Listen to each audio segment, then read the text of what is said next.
If you were financially abused by your significant other during the relationship, the abuse does not end. Oh no, you are so lucky when you divorce them. You get to continue that if you have children with them. Yeah, they continue to financially abuse you because money is power, and abusive people love having power, and they love to make you feel powerless, and the finances is one of the best ways that they can do that. Yeah, it's one of the few ways they can still actually control you after divorce, and they really want to get an emotional reaction from you so they can still have that intimacy with you, which is pretty disgusting. Well, and I think they also love punishing you, and money is a great way for them to punish you. And so they will do, if they did this during the marriage, they'll do it during the divorce process to make sure that you don't get your fair share of anything.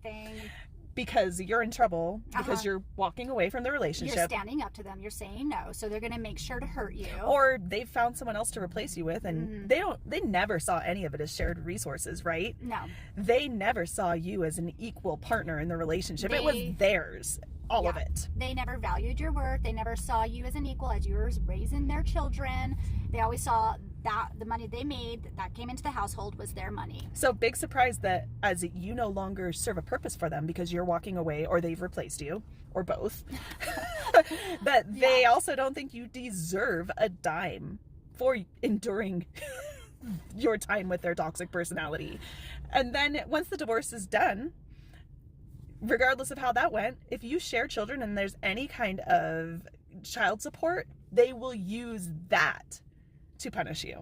Yeah, it's really stressful. It's like you have all this stress when you're with them. You have all this stress when you go through the divorce. And then post-divorce, you still have to deal with this stress. So you feel it's like you never get away with it. You just have to learn a way to like handle the stress and not let it ruin your entire day. Well, and it's so interesting how they don't see child support as supporting their children. No, they see it as like welfare for you. They're like, see you as just living large off of these pennies that they give you, when in actuality it barely covers the cost of children or doesn't even come close to covering the cost of children. It doesn't even cover gas, doesn't even cover food. So you end up being really financially burdened and poor as a mother.